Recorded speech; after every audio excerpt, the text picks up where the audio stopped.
Hi there, I'm Michael McGiblin with Fiddlershop.com, and this is a tutorial for the first violin part for the Wexford Carol, our 2022 Christmas group project. So I'll play it through for you, and then I'll talk through some of the tricky things to keep an eye out for and some instructions for recording. So let's get started.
Alright, so this is a beautiful tune. It's going to be a lot of fun.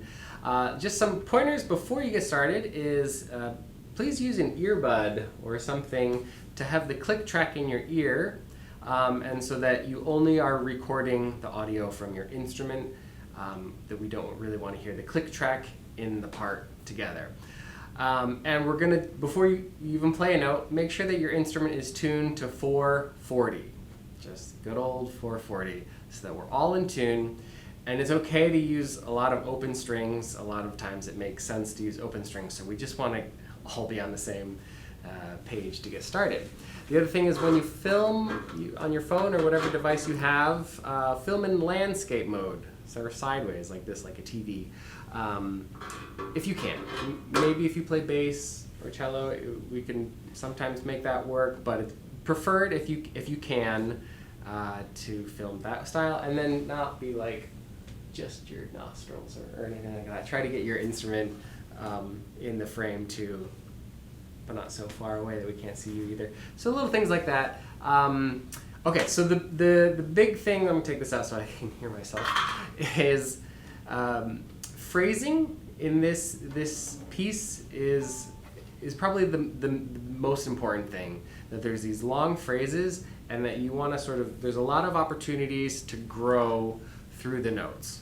So when like the first three measures are basically the first three measures are one phrase. We want to go da dum ba da da da dee da da da dee da da da da da da da. And then so it's a long phrase. Don't fall into the trap of just playing measures. And then really how you propel that is, if you're used to playing vibrato, or if you play vibrato, it's great. Put some vibrato on that second beat. This grow through this. Grow, keep growing. And then you slow down.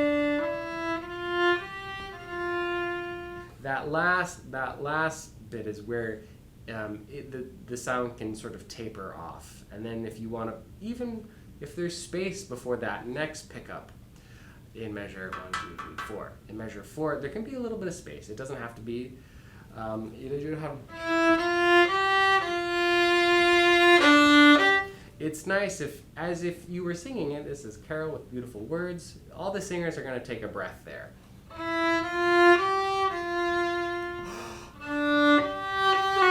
Keep going. Keep going. There, that's the so sort of the height of the phrase.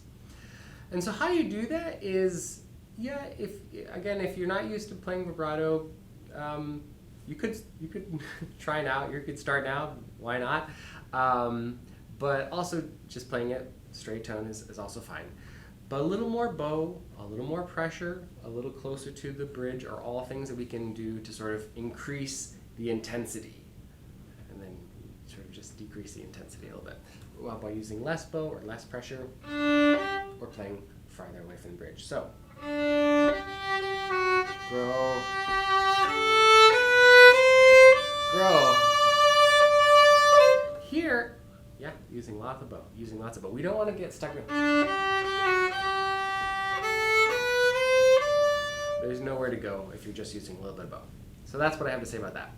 Dynamics and phrasing are important. Kind of keep following that rise and fall. They should be notated in the part. There's a couple times, do pay attention that there's a lot of F sharps and then C naturals. So that's a high 2 and then a low 2. So right off the bat, that's F sharp. Should be nice, really close to the 3.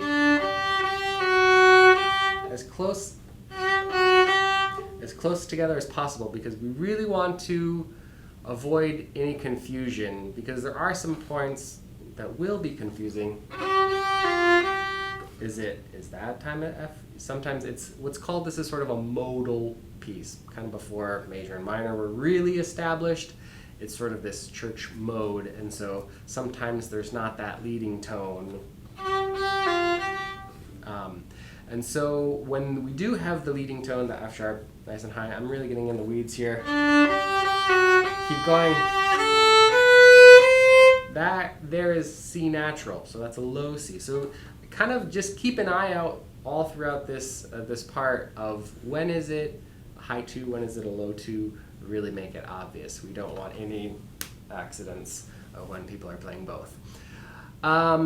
Let's look at the fun measures 9, 10, and 11. These are going to be probably the trickiest measures in the piece.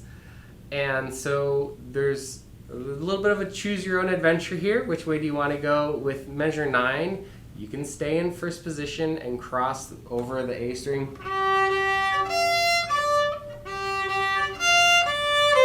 And just play the 1 on the E string. The medium route, medium difficulty, is a lot of people are more comfortable playing in first or then third position. So you could do this in third position. Before this pickup note, you could shift to third position and play 1. And then here, you could probably come down on the C natural. Or you could cross over. It's a little bit, this is getting a little wonky. And then play open string. Or, if you want expert mode, a lot of people avoid second position like the plague. I'm kind of one of those. But it really makes sense in this passage to play in second position.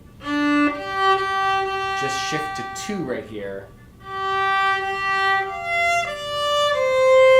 And then you have open string to get back. Okay, it really makes the most sense. Learn to love second position. It'll be your friend. It'll help you out, but a lot of times it's a little strange that we go first position, third position, and then we learn second position last, and so a lot of people are the least comfortable in second. Let's look at the rhythm here. This is going to probably mess up a lot of people, and so I always believe if you can sing it or if you can speak it before, you have to be able to do one or the other or clap it or something before playing it on your instrument. If you're struggling with the rhythm, trying to do this is not going to make it any better. So put your instrument down for a second And if we just look at right measure 9, we're going to go da ba da dee da da dee da da ba da be da da dee da ba. And so it is helpful if you're comfortable with conducting this. It really helps to feel the movement still and go dee da da da dee da da ba da be da da dee da. And so that's kind of just something. Once you feel comfortable doing that, or if you're not going to conduct it, just speak it, and then pick up your instrument. So that's just those 3 measures are going to be the trickiest of the whole piece. So do focus on those in this part. That's about it. Basically, we're gonna do the repeat just like the click track has you doing, and then when you get to the end, we're gonna have a nice little decrescendo. So this is like measure 15.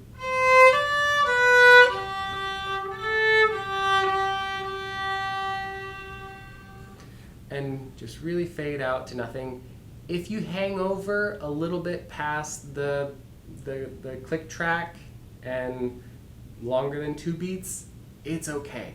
Just sort of fade out, and then also when you're done, leave a little bit of space on the recording for you can just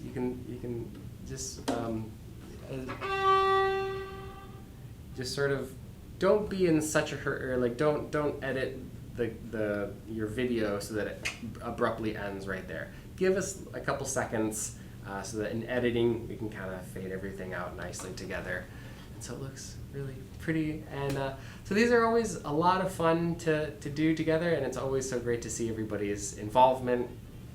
I hope it's a good experience to learn, practice playing. It's a great experience playing with a click track. It's great to play in 3/4 if you're not used to that. And I'm playing sort of this nice, like just a beautiful melody.